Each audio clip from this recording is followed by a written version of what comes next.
Hey players, this is the MC, and it has come to my attention that people enjoy the Elder Scrolls lore, and so I'm going to do more Elder Scrolls lore. People like talking about it, they like arguing about it, and they like YouTube videos about it, so I'm going to do some more of that stuff. But I want to talk about a couple things, two very special words, Canon and Apocrypha, and explain what they mean to you. And hopefully that'll create a basis in which we can talk about the lore books in the game.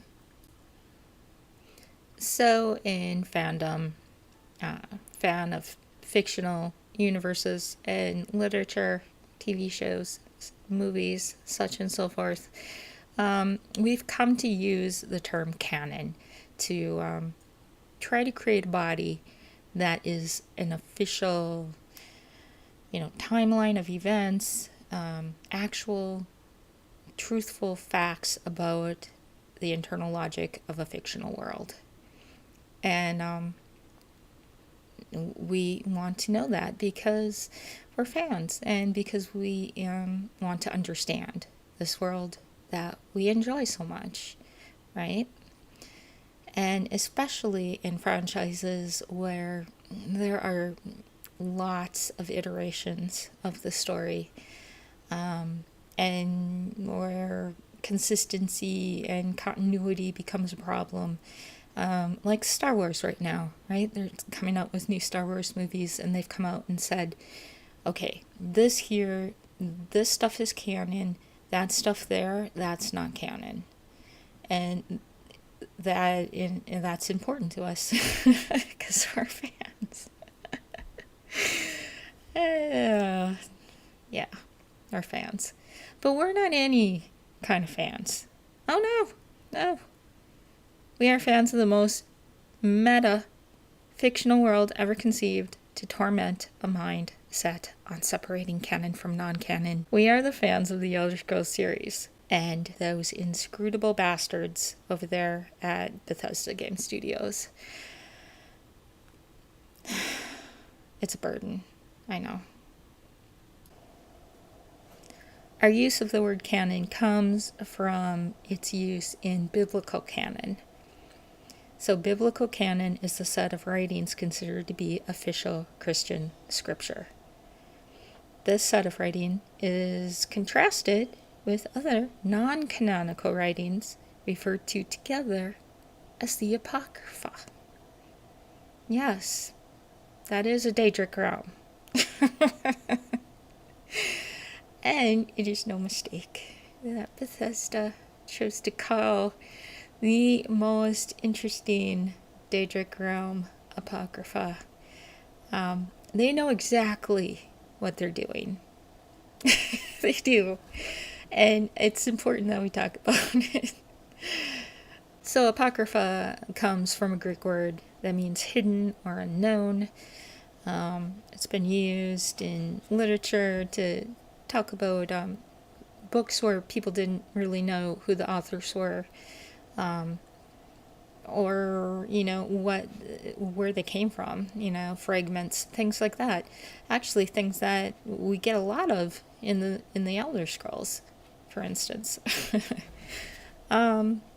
It's also much used like the word esoteric or arcane, and those words have a really long history in the scholarly pursuit of knowledge and talking about literature and things like that. So what I'm foolishly going to attempt to do is discuss how Bethesda handles lore in the Elder Scrolls. And honestly, this is a subject that more than a few people have used to earn their PhD. For reals. Okay. Bethesda has curiously chosen to create a body of literature inside of a video game series, okay? It's kind of crazy. We kind of take it for granted now. It's in all sorts of games, but it's special. It is. The lore revealed in these books are deeply meta. Bethesda uses twisty literary and scholarly tropes to produce lots and lots of Apocrypha, but very little canon. You see what I'm saying? They're doing this on purpose. Ambiguity is their goal. And you might be asking, why the hell would they do that? And I'm going to tell you. So I'm going to try to explain a few of these literary tropes, and I'm hoping that you'll begin to see this matrix that Bethesda is coding for us. So we, the player, we come to understand the world of the Elder Scrolls through gameplay, through dialogue with NPCs, and by reading, what is now hundreds of in-game books.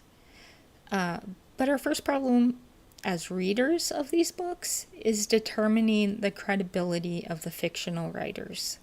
Secondly, we have to understand that the books exist in a fictional discourse in which we, the real-life people playing a video game, are not the intended audience. Okay? They're not being written to us, people playing video games. They're being written for writers inside of the world. Okay? That may sound confusing. Basically these authors are unreliable, but reliable in terms of culture. And that is a tricky thing to get your head around. So these books can be deceiving. And in this way, they're actually very realistic. Bethesda isn't telling us canonical facts with these books. Instead, they're giving us something much more compelling. A fictional culture as confusing and problematic as real-life human culture. And that is a thing of beauty. That is a worthy subject for a PhD thesis, believe it or not. So just like in real life, these fictional writers, they could be biased. They could be trying to persuade the fictional reader, or they could be misinformed. They could be wrong. Some of the books are earnestly trying to inform and explain the complexity caused by 10 different playable races as best they can. Some are attempting to conduct archaeology on extinct cultures. Some are naturalists or arcane scientists chronicling their tests and observations. Some are writing works of fiction or retelling folklore. Some are writing racist propaganda. Some are proselytizing. Some are simply journaling their personal thoughts. And at least one is writing porn. We, the player, cannot know if any of it is factually, capital T, canonical truth. But what it is cultural truth. And that is what Bethesda is creating. Not facts, but culture. Bethesda cultivates Apocrypha, not canon. This is their design. Why? Well, I'll tell you why. Because wrestling with ambiguity is cognitively challenging. Our brains are storytelling machines, and narrative ambiguity makes us feel uncomfortable. The brain wants resolution. It wants answers to all those questions ambiguity creates. It keeps us talking and debating and making YouTube videos. It continues to make us wonder and think and theorize and anticipate the next installment to the Elder Scrolls series. Bethesda has created a brilliant mess of a world. It's just a single-player game, but look at how vibrant and scholarly our community is. It's kind of crazy. So, I am asking you to embrace the ambiguity, players. Embrace it.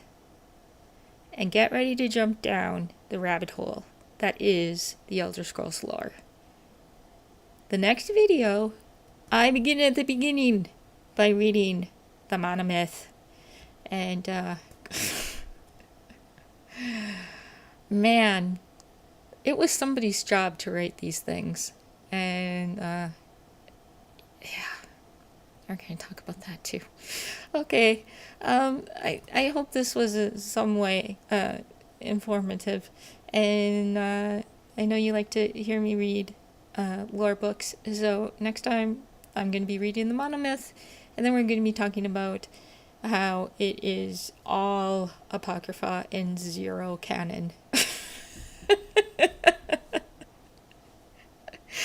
And almost not at all informative or helpful to us, but a little bit. It creates culture, not facts, and that is the point. So that's the point I'm trying to make, and I'm going to make it. So see you then. Bye.